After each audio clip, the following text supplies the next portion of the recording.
Welcome, everyone.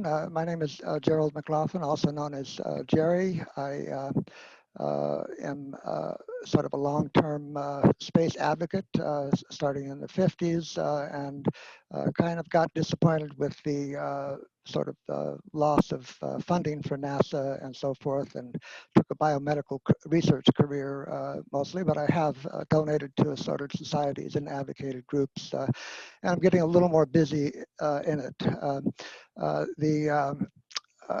Sort of first thing I tried to do besides advocacy was and donations was presented to a conference organized by the same group at the DuPont Summit, more on the philosophy of space, sort of the what I feel the great drivers are the understanding of the nature of the cosmos, understanding of how we got here, the evolution, and then space migration. I tend to call it being the logical conclusion. If we're going to get off this one little cell in a petri plate, there's a big universe out there.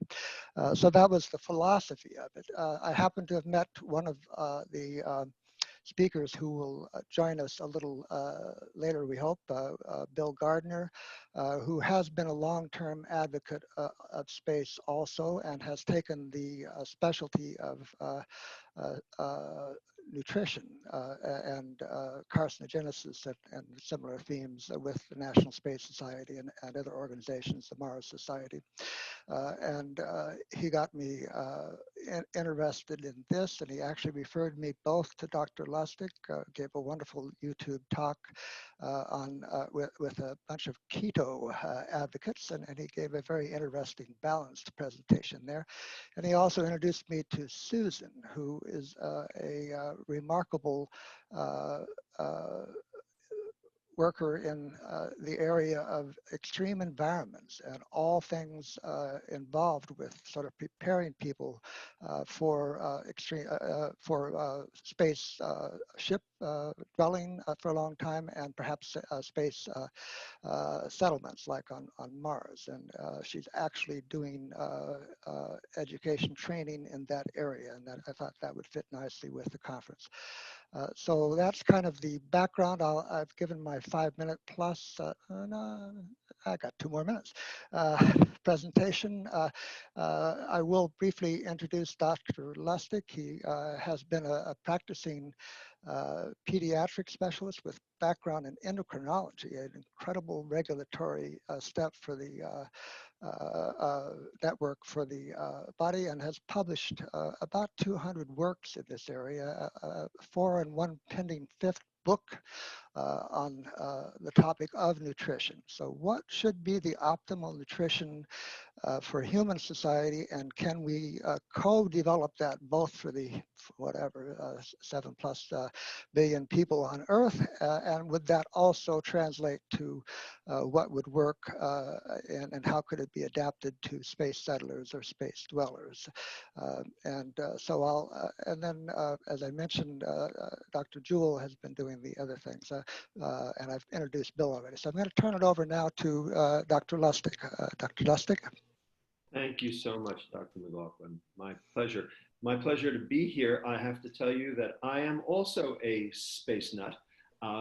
Once upon a time, when I was 3 years old, my parents asked me what I wanted to be when I grew up, and I told them, well, either an astronaut or a baseball player or a good humor man. In fact, I actually took astronomy courses at the Hayden Planetarium when I was from 10 to 13. I knew how to use the Zeiss telescope, you know, the projector there, all by myself. So I've maintained, shall we say, passing interest, although unfortunately, because of my medical work, it has brought me further back to Earth. So with that, I've been asked to talk about nutrition in space and what have we learned down on the ground that can help us up top, as it were.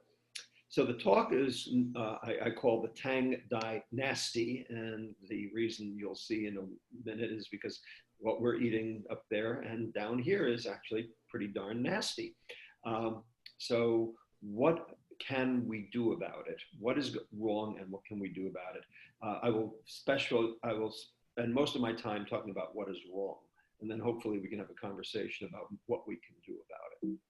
So with that, I do have some disclosures. I did write these books for the general public: Fat Chance, which is about diet and physical health, and a cookbook to go with it; The Hacking of the American Mind, which is about diet and behavioral health.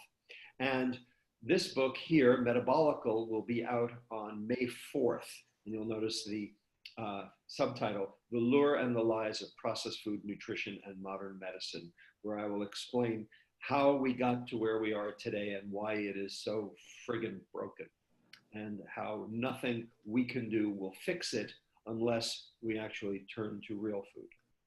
I am also the Chief Science Officer of a nonprofit here in the Bay Area called Eat Real, where we are getting real food into schools. Have gotten rid of 270,000 pounds of sugar in one school district in 1 year. Very excited about that. Nutritious Minds is a psychiatric consultancy in London that uses food instead of medicine to treat ADD, addiction and depression. And lastly, I am also the Chief Medical Officer of a startup called Fugal, which ties together 4 stakeholders: the patient, the doctor, the grocery store, and the insurance company. None of what I will be talking about today is related to any of those things. However, you will see that there is a consistent theme about real food as we go. So what goes around comes around is the way I like to put it. In fact, our processed food diet was invented in space, because this is what it looked like back in the early 1960s. And then that same engineering brought us these special items. And of course, now this is what the entire grocery store looks like. And this is exactly what is wrong. And who has been in charge of it? Well, these guys, because they control 90% of the food supply in the United States and around the world. So you're very familiar with all of them, and here are all of their trademark brands. So processed food, it has basically taken over our lives since the early to mid 1960s. So what is processed food? Well, there's a food engineering definition, and there's also a nutritional definition. The food engineering definition is it has to be mass produced, it has to be consistent batch to batch, it has to be consistent country to country, specialized ingredients from specialized companies. Virtually all the macronutrients have to be pre-frozen, and that means that the fiber has to be removed, because you can't freeze fiber. It has to stay emulsified. That is, the fat and the water have to stay miscible, that they don't separate, so that when you put the microwave lasagna in the microwave, it doesn't layer out. And lastly, it has to have long shelf and freezer life. All of these things are very clearly necessary for being able to, say, blast off from Cape Canaveral and end up at Mars. On the other hand, there is a nutritional definition of processed food. 3 things too little, 8 things too much. Not enough fiber, and you will see why fiber is important in a moment. It's one of the 2 linchpins in the story. Too few omega-3 fatty acids, which are necessary for neurotransmission. Too few micronutrients, which travel with the fiber fraction, which are necessary for optimal metabolism. And then finally, 8 things too much. Too many trans fats, but we know that, and they're coming out of the food supply. Too many branched chain amino acids, leucine, isoleucine, valine. Those are all essential amino acids, and you find those in corn-fed beef, chicken, and fish, clearly processed food. Too many omega-6 fatty acids. This is what's in corn oil, soybean oil, etc. And these are pro-inflammatory. Too many food additives, which have their own metabolic and carcinogenic potentials. Too many emulsifiers, I mentioned before. Again, these keep fat and water miscible. And so this is essential for processed food, especially if you're going to do heat and eat. Too much salt, because basically you got to make it worth eating. And salt is one of the things that increases the salience of food. Too many nitrates, because nitrates get turned into nitrites, and then nitrosoureas, and those cause colon cancer. And then the big kahuna, the 2,000-pound gorilla that blows the rest of this all out of the water, too much sugar. And that's what I've done most of my research on. And I'll show you that in a little bit more detail. So when you think about processed food, you have to realize that the entire grocery store is processed food. Because of the 600,000 items that are currently in the American food supply, 74% of them have been spiked with added sugar.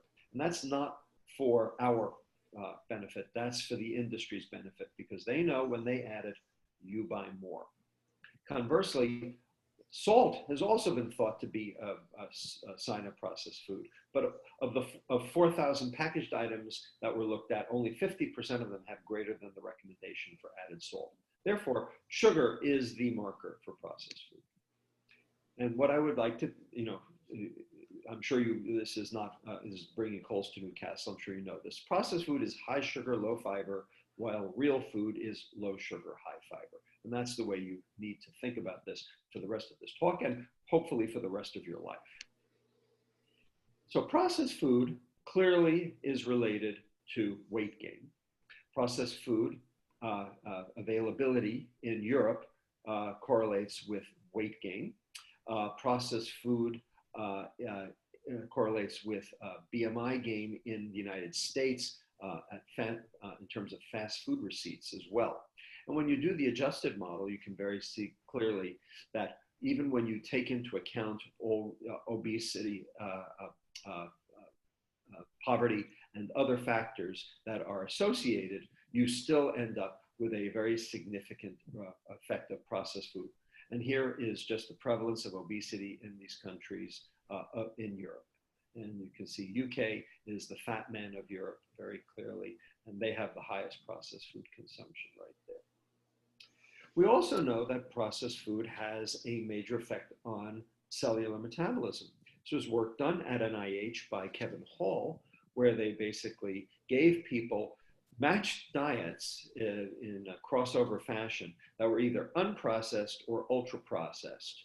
They were presented in random order and matched for calorie, sugar, fat, fiber, and macronutrients. And you can see that the unprocessed led to decreased ad libitum because of increased satiety and also body weight reduction as opposed to body weight increase. So matching everything else, the presence of the fiber makes a huge difference, and of course the absence of the sugar. Ultra-processed foods are associated with cancer development, at least in France, because here's the fourth quintile of processed food consumption. Every 10% increase in processed food consumption leads to a 12% increase in cancer development. And with mortality, same thing. You can see the hazardous ratio in each case is above 1, the 95% confidence interval above 1. And so processed food associated with mortality. But what's very interesting, and I think this is really sort of the take home of this, this is work from Christopher Gardiner at Stanford in his Diet Fits study that finished 2 years ago. And basically what he did was he put half the study population on a healthy, low-carb diet, and he put the other half of his study population on a healthy, low-fat diet. And it turned out they lost equal amounts of weight. In fact, there was no difference between the low-fat and the low-carb. The only thing was that they were both on healthy diets. They were on high-fiber diets in both cases.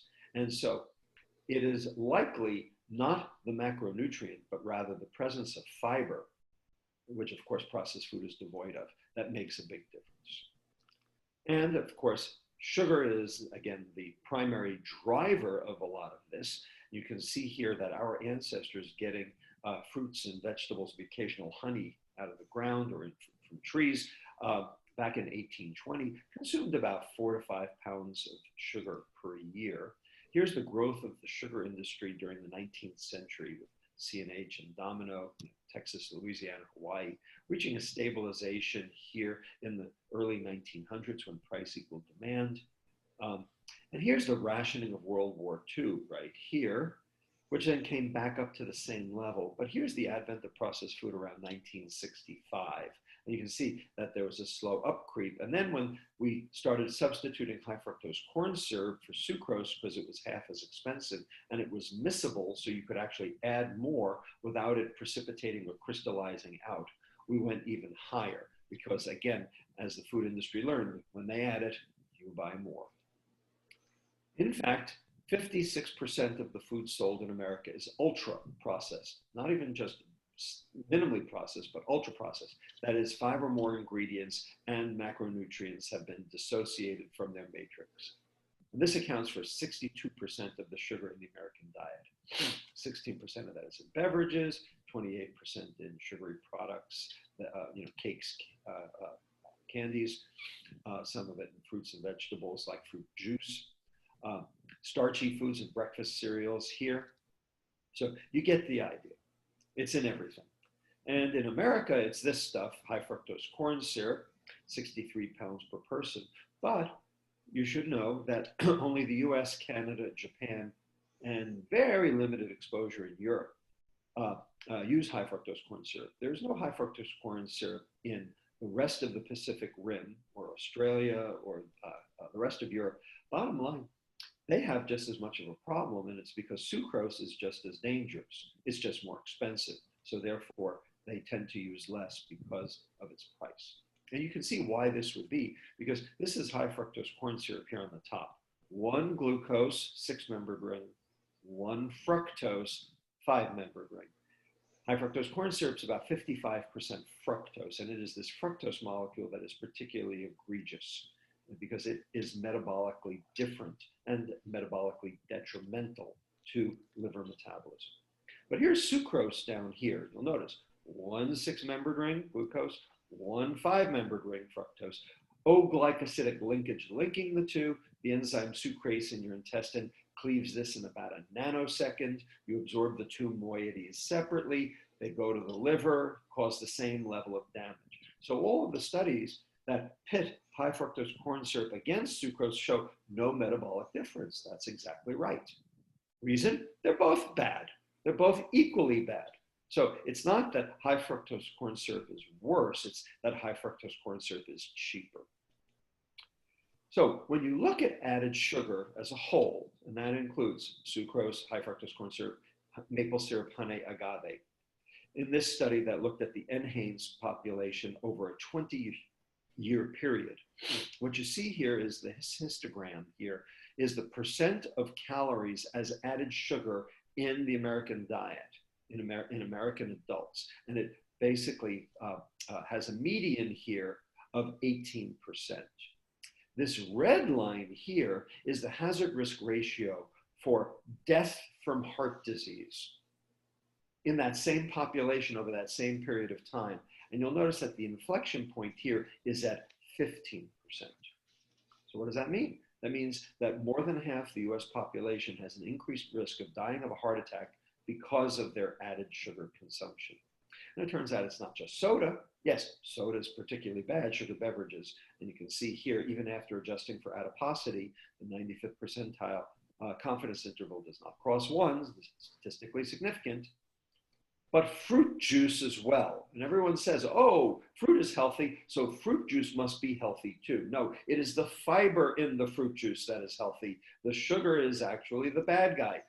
The way to think about it is when God made the poison, he packaged it with the antidote. But when you strip the antidote away, then you have just as much of a problem. And it has now been shown that fruit juice drives all of the same phenomena, heart disease, diabetes, and cancer. My colleague, Luis Rodriguez, when he was a grad student of mine, looked at the NHANES database for adolescents and binned each of the adolescents into quintiles of added sugar consumption. So here's the reference quintile, the first quintile at 30 grams per day, which is a little bit over what the American Heart Association suggests at 25.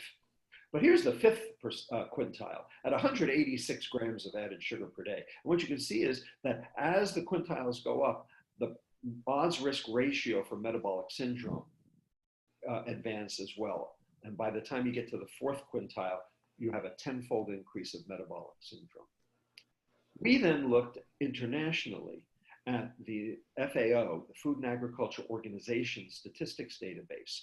And what we did was we melded that FAO database with the IDF, International Diabetes Federation statistics database for prevalence of diabetes worldwide. And then we melded that with the World Bank Gross National Income database to control for the 5 confounders: poverty, urbanization, aging, physical activity, and what was the last one? Poverty, urbanization, and obesity, of course. How could I forget that?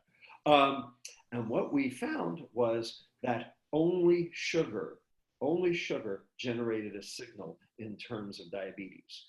If a country had an extra 150 calories per person per day within its border, diabetes prevalence only increased by a total of 0.1%. Nothing. But if those 150 calories happened to be a can of soda, instead, diabetes prevalence went up 11-fold, 1.1%. These data actually meet the criteria for causal medical inference, the Bradford Hill criteria, the same criteria we have for tobacco and lung cancer today, because we showed dose, more sugar, more diabetes, duration, longer sugar exposure, more diabetes, directionality, those countries where sugar went up, more diabetes, those countries where sugar went down, and there were about 10, less diabetes. And finally, if you're going to show causation, you have to show precedence. Something has to precede something else to be causative. 3 years. Whenever sugar changed in a country, diabetes changed in the same direction 3 years later. And we estimate that 25% of all the diabetes on the planet is related to sugar and sugar alone. And this was also seen in a different econometric analysis done by another group showing the exact same association, and also showing healthcare expenditures per capita based on added sugar consumption. To prove the point, we took the sugar out of kids' diets in a research protocol for 10 days. We catered their meals, no added sugar. Now, if you take that much added sugar out of a kid's diet, they're going to lose weight. We didn't want them to lose weight, so we had to replace the sugar with something equicaloric. We gave them extra starch. So we took the pastries out, we put the bagels in, took the sweetened yogurt out, we put the baked potato chips in, we took the chicken teriyaki out, we put the turkey hot dogs in. And what we saw was that these kids had liver fat, high triglycerides, and insulin resistance. 9 days of isocaloric fructose restriction, that is substituting glucose, starch, for fructose, sugar. Their liver fat went down 22%. Their liver fat making went down 46%. Their triglycerides went down 49%. And most importantly, their insulin started working right. Their pancreases actually got to rest. And so we basically reversed their metabolic syndrome just by taking the sugar out of their diet. So we know that sugar is causative, not correlative, causative for 4 diseases: diabetes, heart disease, fatty liver disease, and tooth decay. Correlates with cancer and dementia. We're working on those. We only have indirect data so far. But remember, I said there were 2 things. It was high sugar, low fiber that made processed food such a problem. So let's talk about fiber quickly. All-cause mortality, as fiber goes up, all-cause mortality goes down. Type 2 diabetes, down. Colorectal cancer, down. Coronary heart disease, down. And it turns out fiber is the mitigating factor for carbohydrate. So you can have a high carbohydrate diet if you also have a high fiber diet. And the reason is because if you have a high fiber diet, that fiber is not getting absorbed in the duodenum, it's going further down the intestine. And so you are feeding your microbiome. You are actually feeding your gut. The goal is protect your liver from sugar, feed your gut with fiber. And fiber is broken down into short chain fatty acids, which reduce gut inflammation, thereby reducing metabolic syndrome, and also reduce insulin, thereby reducing weight. We now know that these diseases, type 2 diabetes, hypertension, lipid problems, cardiovascular disease, these are the symptoms of subcellular pathologies that are not classic diseases. They are the 8 subcellular pathologies of chronic disease, and each of them is driven by excess sugar and lack of fiber: glycation, oxidative stress, mitochondrial dysfunction, insulin resistance, membrane instability, inflammation, methylation, and autophagy. Each of these are driving our chronic disease pandemic, and each of these are driven by excess sugar and lack of fiber.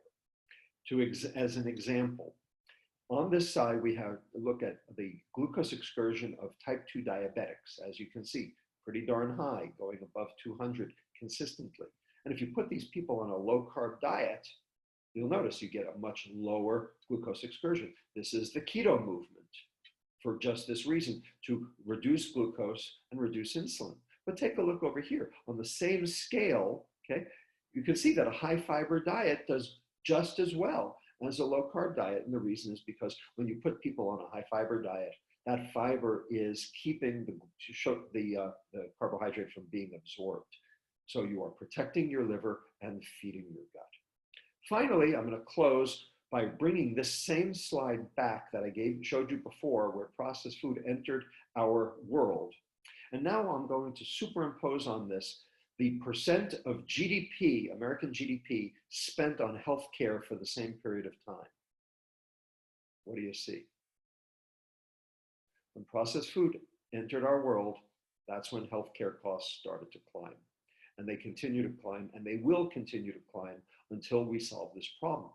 The issue is, how can we bring this, what goes around comes around, we have now learned this on Earth, how do we bring this into space when we're going to blast people off to Mars? What are they going to eat? Or are they going to die up in space of heart attacks and diabetes because of what we fed them? This is our challenge, and I would be very delighted to have that discussion with you in the Q&A break. Thank you. We could, there was one question, is our astronaut diets similar, our calorie use similar to the Earth's population? I think that's, of course, it would depend on whether they're sitting around waiting to get there and so forth, and whether they're compared with an athlete or other things. So I'm not sure, but I don't know if you want to help address that, Dr. Lustig or Dr. Jewell. I'm gonna actually defer that to Dr. Jewell, who is much more, shall we say, in that space. You know, I take care of people down on the ground. Dr. Jewell knows what, you know, what's in the food that's actually going up into space. So I'm gonna defer that question. Well, thank you so much, Robert. Yeah, so I think that to date, I'm going to talk about more of what we're doing and how we're looking at food and diet for analog astronauts in isolated confined environments. But it's modeled on the, you know, the sort of a diet the astronauts, you know, eat when they're on the ISS. However, when you really look, when you really truly do a deep dive into the diets of the astronauts on the ISS, is that they really, it's, you know, because you have the different culture and the food that they eat, you know, you've got the US side, you've got the Russian, you've got the Japanese. They actually, it's very diverse, and there isn't no real standard diets that astronauts eat, because of the fact that it's not a universal diet that they give them, and it's based on, you know, the country they come from, the food that they eat.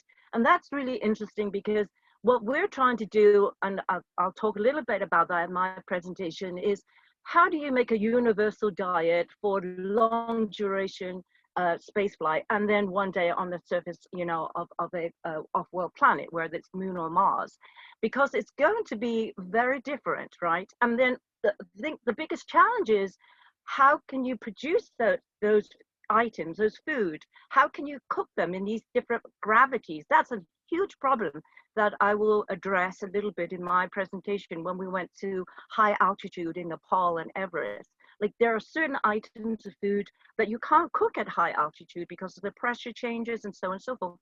So this is a very interesting question.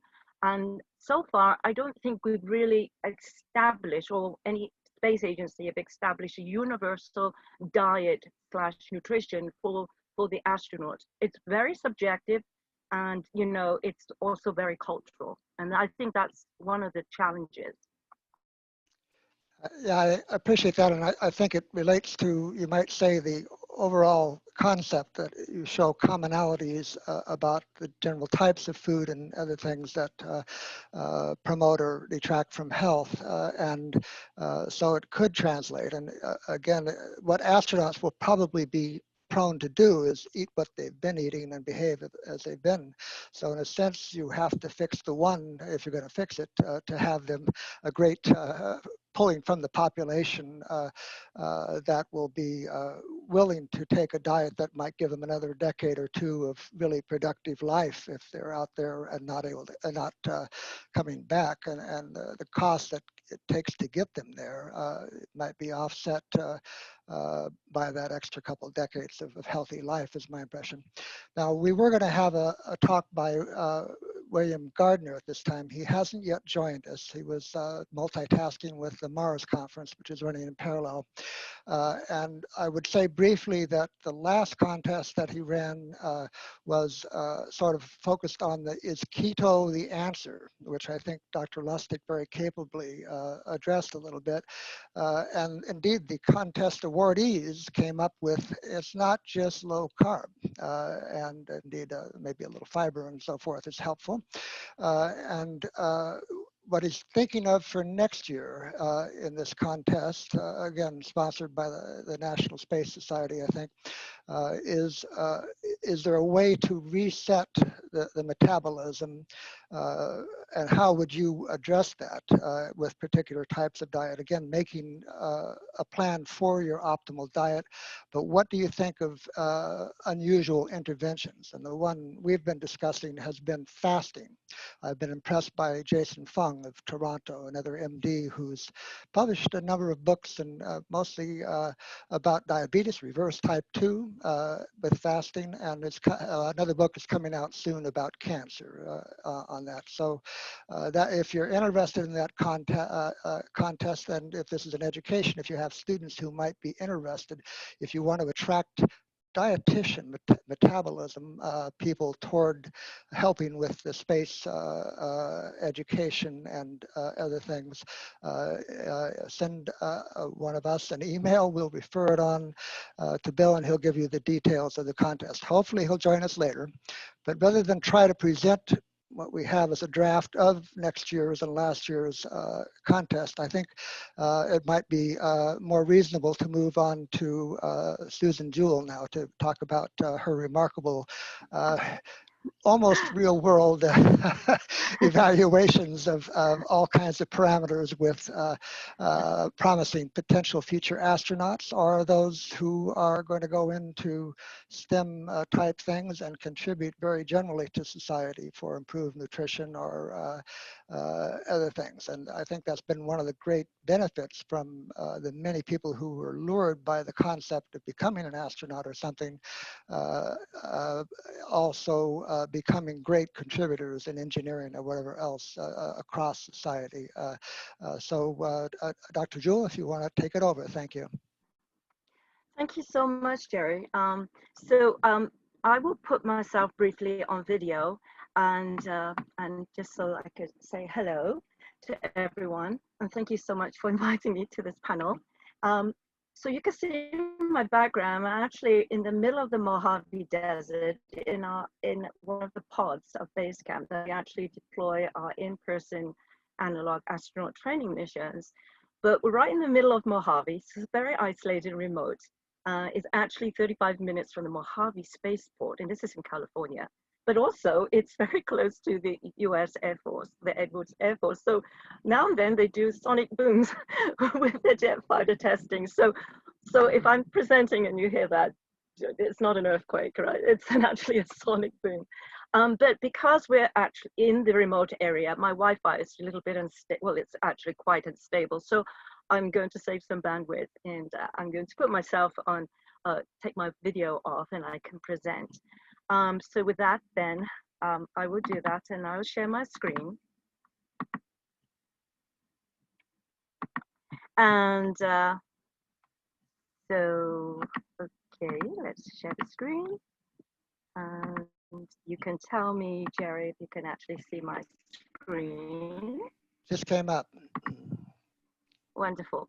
So there is a slight delay because of the remoteness, and it's kind of like, you know, we're on Mars, right? So it's a 2-minute delay, but obviously we don't have a 2-minute delay or 20 minutes delay.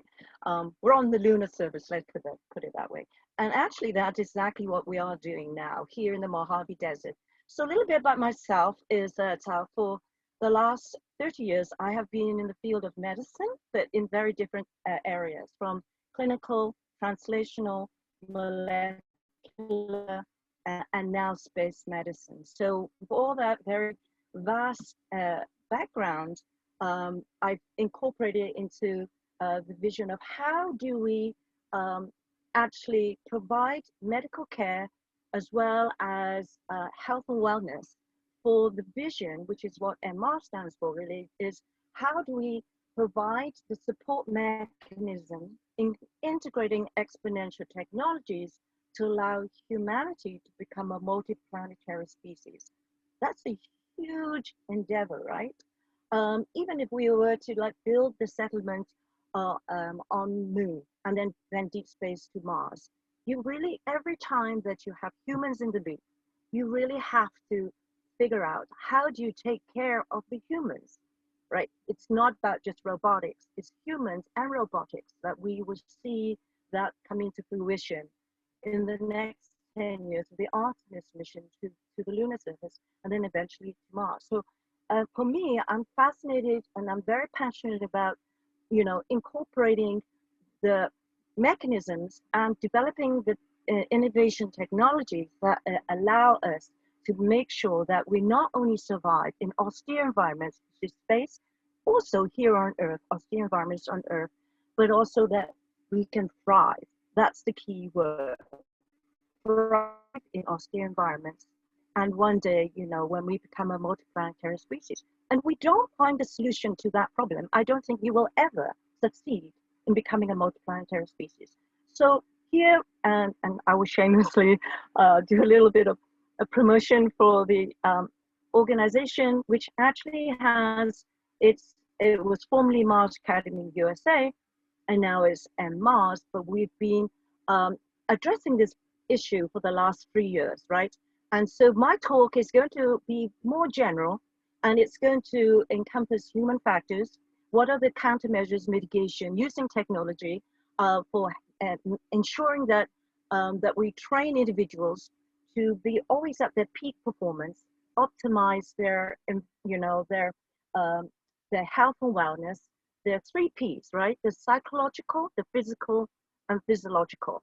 How do we use all these technology? How do we find countermeasures to ensure that the individuals are always there at their peak performance, but also as a team?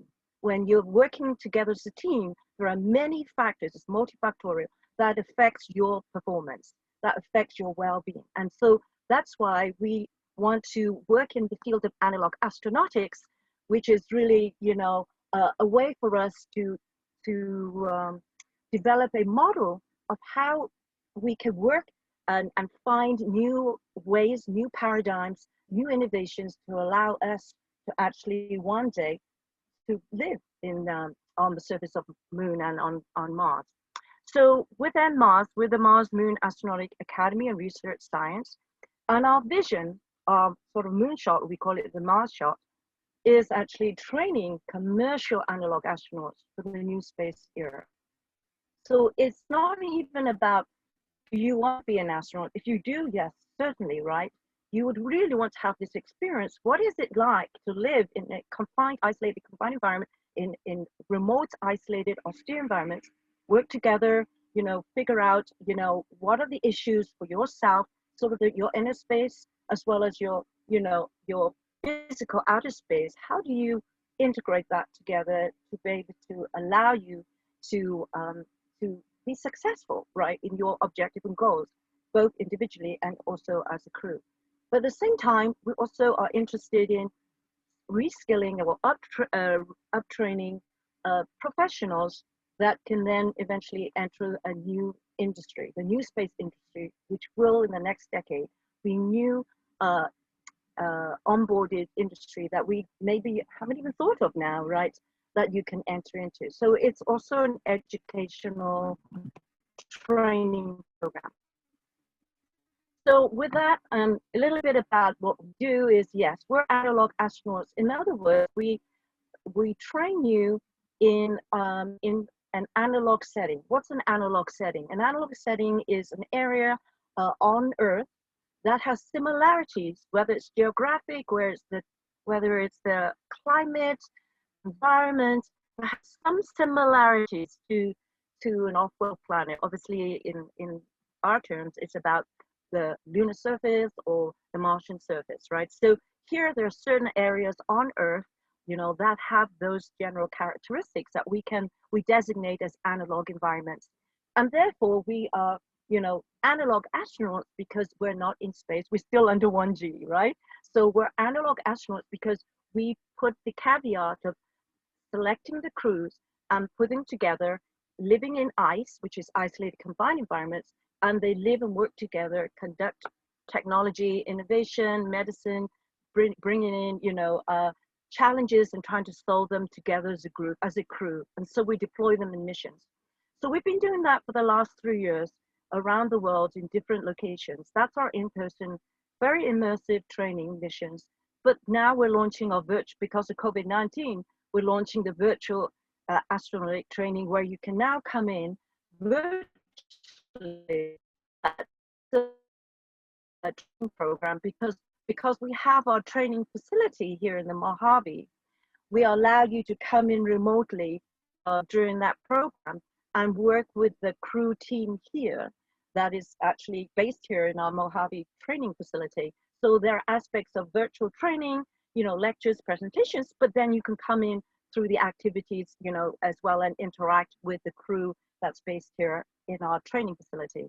And then eventually we'll also offer the virtual VR, AR, augmented reality training where you'll come in as multiplayers, as avatars. So this is really a new, unique way. I think this is the 21st century of sort of the edutainment, and that's a hybrid word of because, hey, who wants to learn when there's no fun, right? You still need to engage yourself or individuals, and there's some aspect of play and fun in the learning.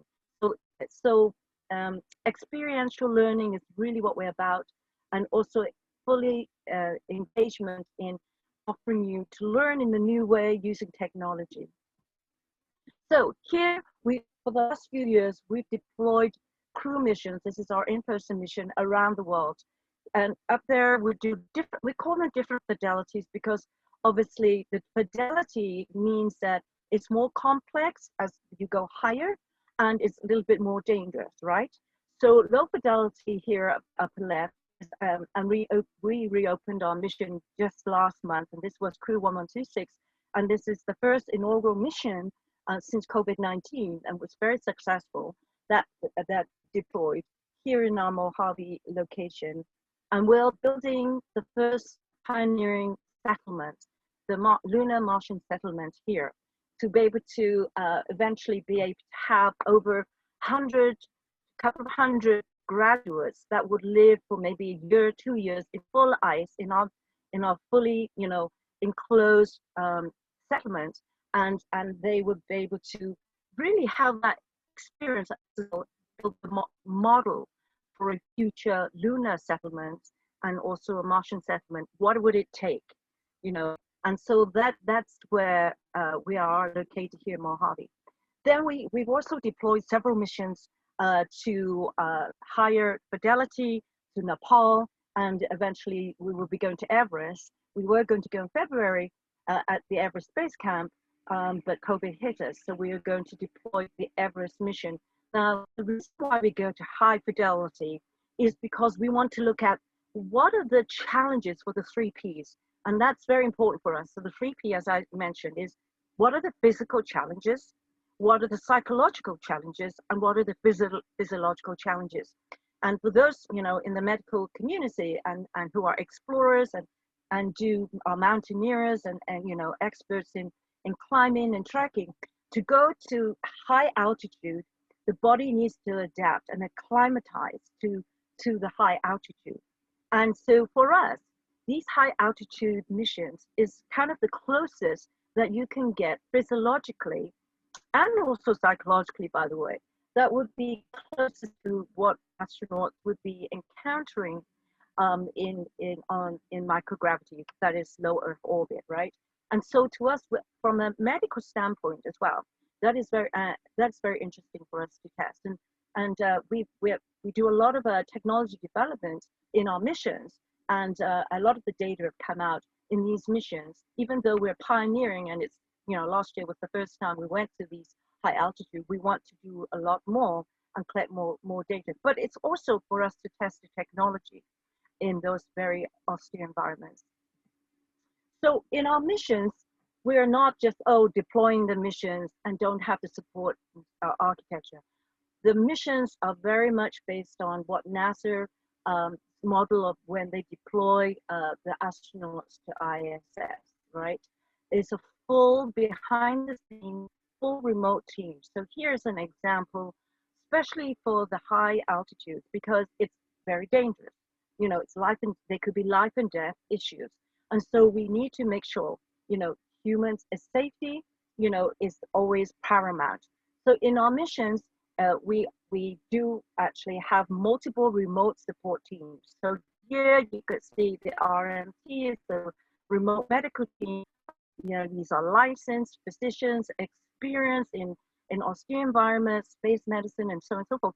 We also have the crew you can see here, and the RMST is vitally important. This is the remote mission support team that supports the crew remotely. And then the RPT stands for a remote psychological team. And then in our austere environments, we also have the on-site support team. So when we deploy with the crew and they're in their training base camp, we also have a secondary base camp, maybe a mile away, that is, our support team. And these are very experienced, as you could see here, experienced individuals in trekking, in austere environments, that if there is a medical emergency, if there's a life support, if there is a, some kind of immediate intervention, then they're there to support us. So here's just an example of virtual astronautic training, and you could see it's very much a hybrid of both. You come online through our Slack and Zoom, but you also, which is unique, interact with our on-site crew and our team as well. So you can, like, for example, go on an extravehicular activity where we're donning the suits and we're out there doing a geological or medical EVA, and you can join the crew remotely and be part of that EVA. So it's a very immersive, interactive program. But it's also a prerequisite, because we have several levels, prerequisite that you need to complete this level before you can come in our in-person mission. It's part of our sort of pre-simulation training program as well. And, so here, as I said, this is our in-person, just a little bit a deep dive. Up there on the left, up left, is our prototype of a geodesic dome, very small version that we sort of designed into our clinic, and we call it the Mars Clinic. You can call it the Space Clinic, whatever. It's a medical. And as I had already mentioned, the paradigm that we're trying to create is that if you're successful, have humans in the loop, you need to provide medical care. So you need to have some clinical facility in your settlement, or even on your spaceship, right? There has to be an area where you're able to do, medical intervention. So in our base camp, we've developed the clinic aspect, and obviously when you're going to have a bigger sort of settlement or city, you're going to have hospitals, built as well. So this is a very early vision, and we've been developing it, integrating into our training in-person mission. But up the left is a very early sort of base camp, and these are pods that are connected, and it allows us to deploy, and that's why it's mobile. It allows us to deploy in various locations and even do multiple station-to-station missions that we've already tested. And so it's a very great model for us to deploy in different geographic locations, in different settings, and putting crews in, different fidelities and training them in those environments. And then they engage in a lot of different activities you see below, right? All the way from medical EVA into even, we have a swimming pool where they do micro G with VR.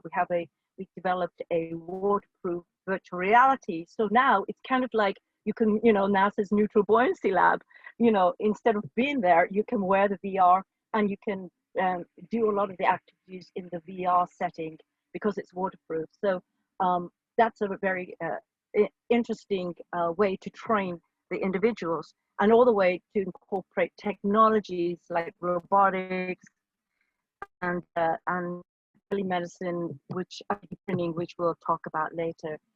But one of the important aspects is human health and wellness. And here you could see, we also incorporate a lot of the technology, for example, body mapping using Google Tilt Brush, for us to be able to maintain their well-being and wellness when they're in these very stressful, isolated confinement, for long periods of time, right? Psychological issues is a huge challenge. In fact, for the 20 odd missions I've been in with multiple crew dynamics, one of the most limiting factors that I feel is not so much the technology, it's really the psychological aspects. The psychological issues, I think, is the most limiting factor for us to successfully manifest the vision of us becoming a multiplanetary species, but also for long duration space flight. If you're 1 year, 2 years, on a spacecraft in a small confined area, the psychological issue is a huge, huge problem and a huge challenge, and something that is why we do these analog missions. So it's also interesting that when you come into our missions, we do individual tracks as well. So we cater for different sector verticals. So here, obviously, very much focus on medicine and space medicine, but there's an area of engineering, astrophysics, as well as the entrepreneur track that we can go. If you're interested, you can talk to me at a different later date offline to talk about that. But I want to have an emphasis of the medical side.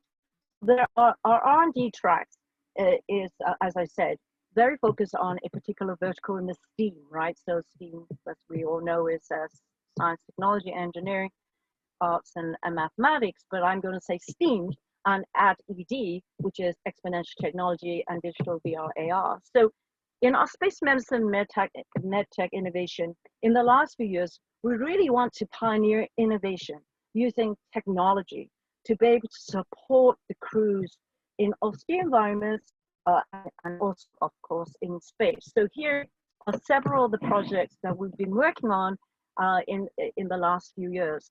And the upper left is a recent one, and it's very interesting with the COVID-19, has been a huge challenge for us, with the PPE shortage, but also, what are some of the innovations that we can develop to be able to offer some solutions for COVID-19. And upper left, you could see actually the inventor, Dr. Choi, and we tested in our last mission, and we'll continue but testing and validating. This is the 3D printed Papier, and Papier stands for the Power Air Purifying Respirator. And we 3D printed, and this is a very early prototype. And he's actually doing a live surgery. He's a tele-anesthesiologist. So he's wearing this, and he's done multiple live surgeries wearing this very early prototype to give him full protection during a patient there with COVID-19 positive, right? So he's trying to intubate, but when you intubate with somebody with COVID-19, then you're going to have dispersion of the virus all over the place. And even with the mask that you wear now that you see, it's still not going to give you full protection. So he developed this, and we're testing it in our missions. But the idea of that for us is also integrate that into a space helmet. That would be very interesting. And then another second, I think, in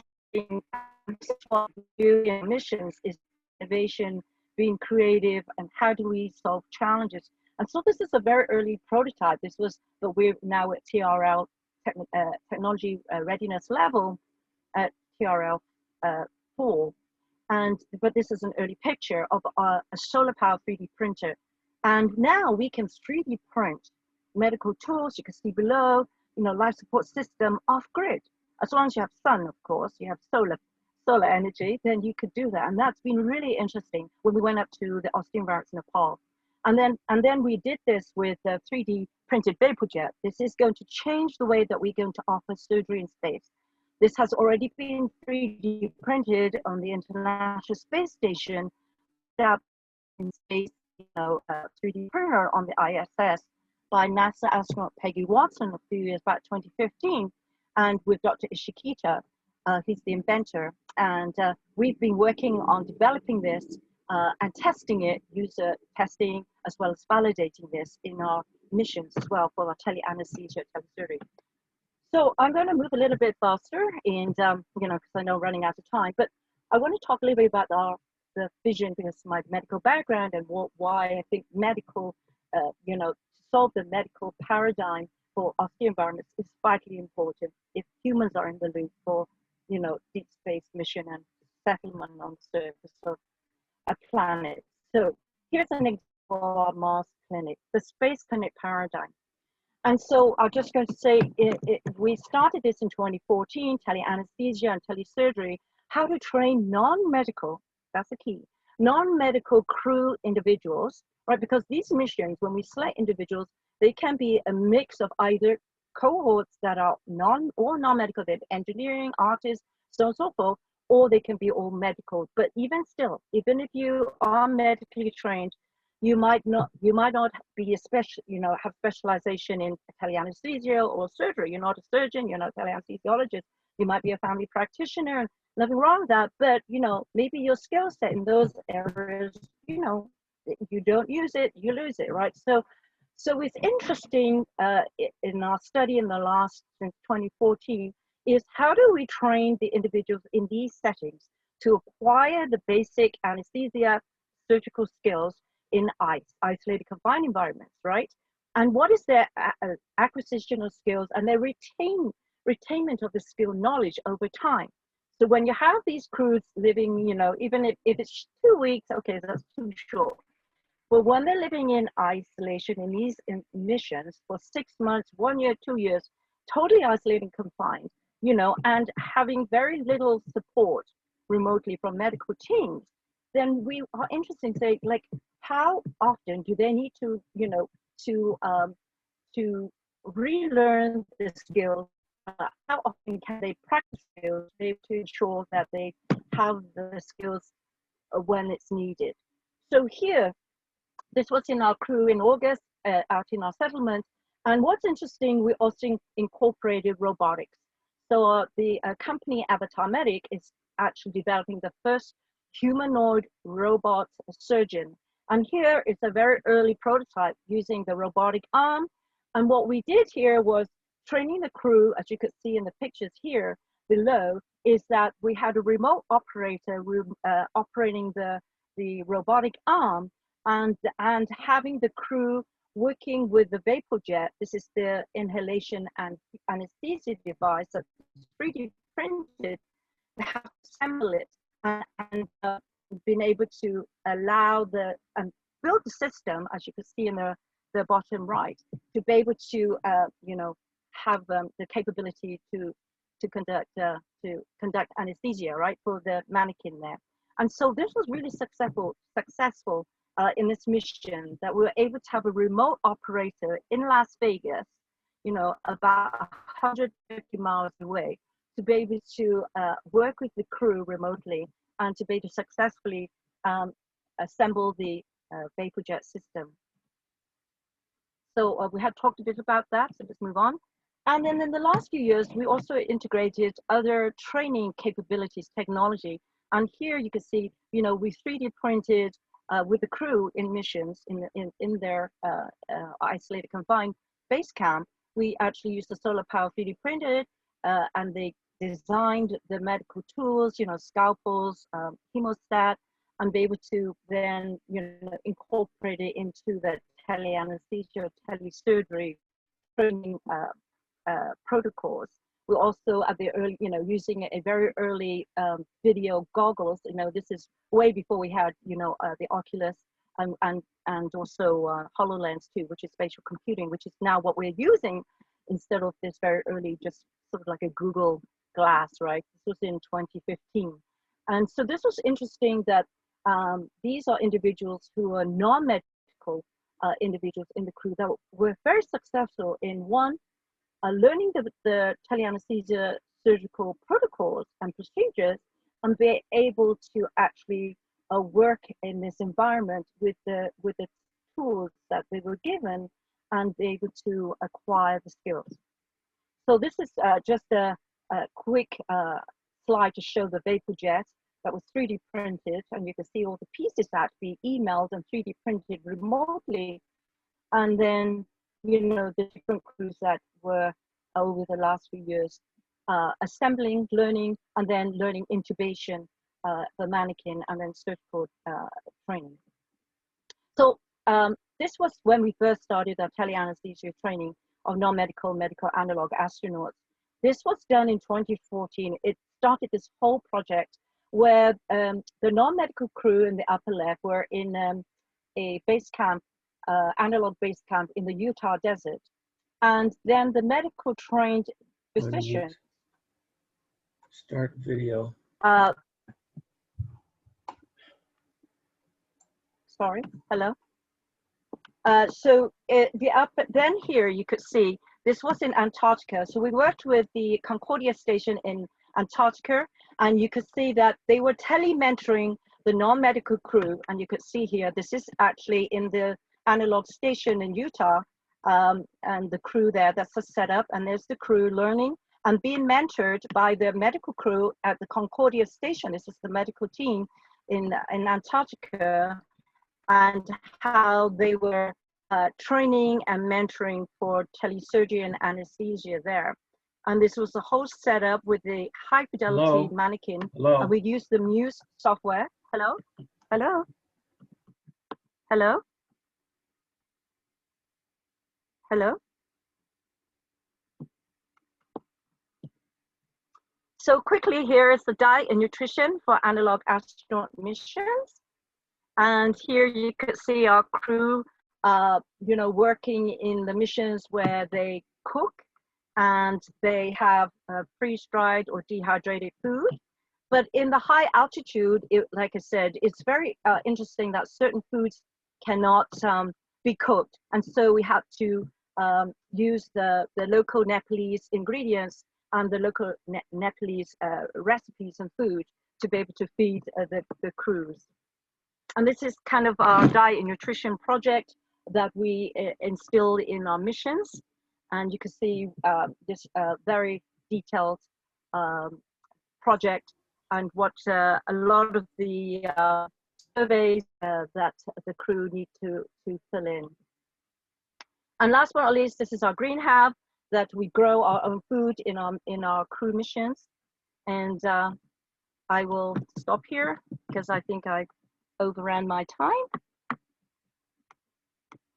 Hello? All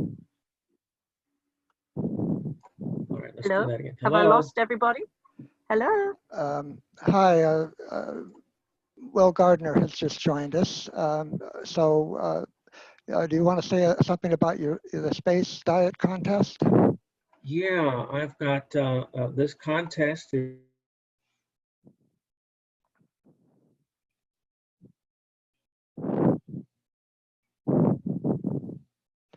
I hear you.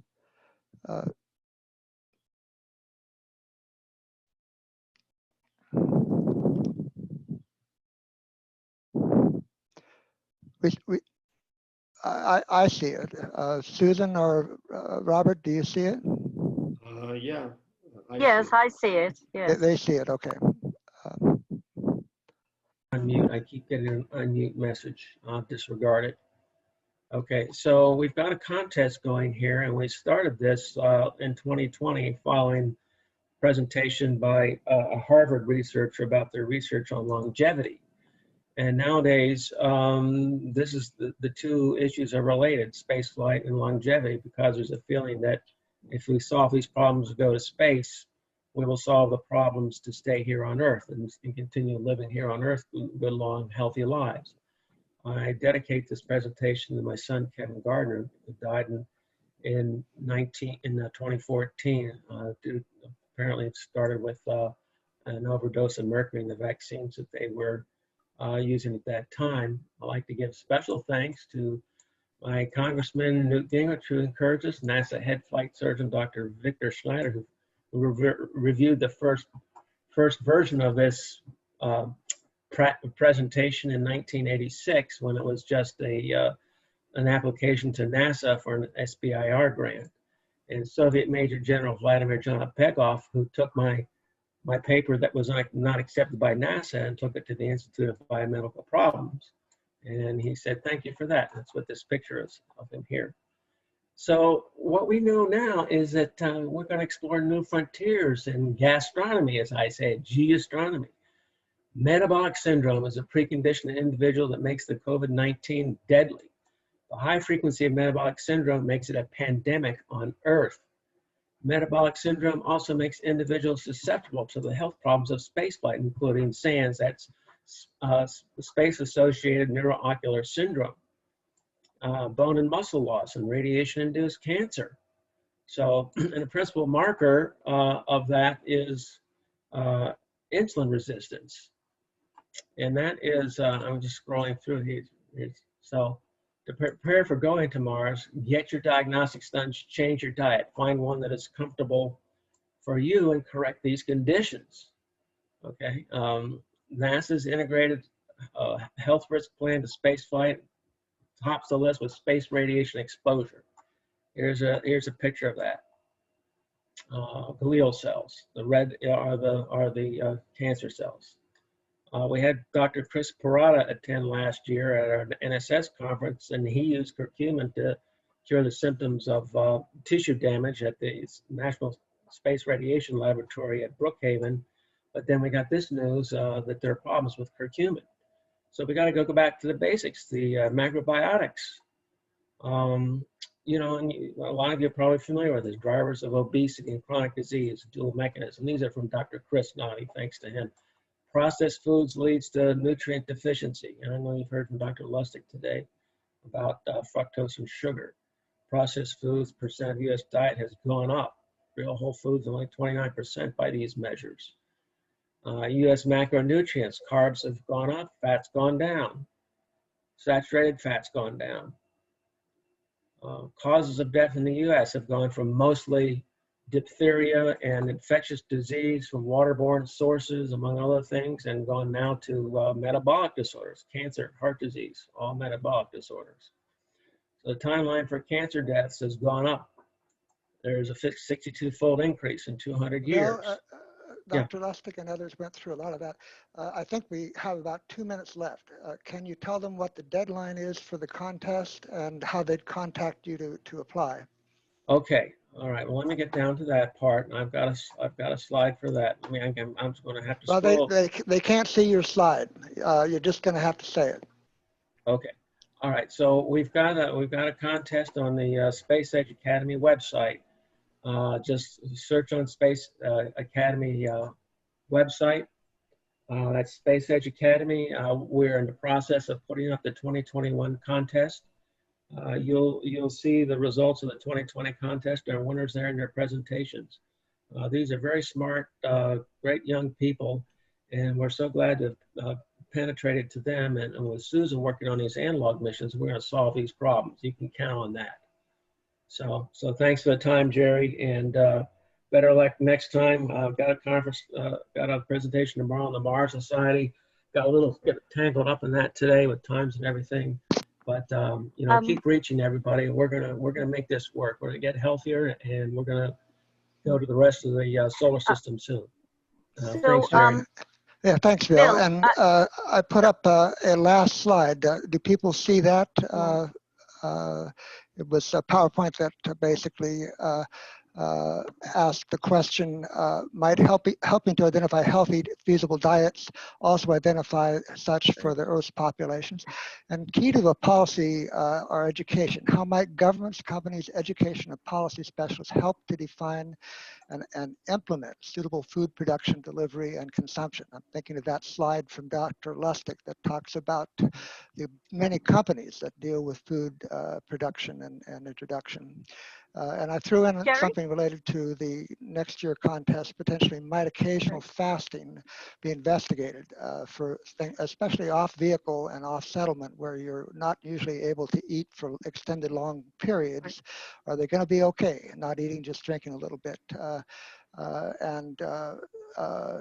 Does Jerry? Jason Fung and other intermittent fasting people have something to say about what astronauts might be trained in and might be useful for them to be comfortable with, which might be going without Jerry? food for some time May I, instead of the 3 Jerry, squares that are our may tradition. I, And Jerry, Okay. if I may sorry to say, interrupt, may I interrupt hear me? and Well, add I to got the a letter from competition? Dr. Scott Smith from NASA confirming that astronauts do have insulin resistance, and this is a part of what's going on with them now. So we can address these Bill? problems with industry. Our NSS leadership has been in touch with Procter and Gamble, who you may as know started Crisco back in 1911, and we knew it was bad then. But this is a matter of attention, not of science. Scientists have known this. The question is, how do we get the attention of Coke Industries and the Hello? other folks who know these problems better Can than we? anyone hear me? They don't know what Can to do anybody about it. hear me? So we're going to give them an Hello? answer. Well, Hello, can you hear me? I like the idea you get young, fresh minds to look at it and read the literature, Dr. Lustig and others, and they may want come to up mention- with Hello, everybody. some Can you hear solutions. me? It looks like we I might want be to out of mention time. about I the got a flashing competition. thing, so thank you all, and I want to mention I about the appreciate it. Thank you. competition. Yeah, Okay. thanks Hello, I want to thanks mention Susan about the and Dr. competition. Lustig, too. Okay, and Appreciate Daniel, that. thank you for organizing So this. the Thank you. oh my goodness. The competition actually Right. also is sponsored by MMAARS. And if you have the ability, if you win, to join an in-person mission here in the Mojave Desert. And so I just wanted to mention that. Thank you so much.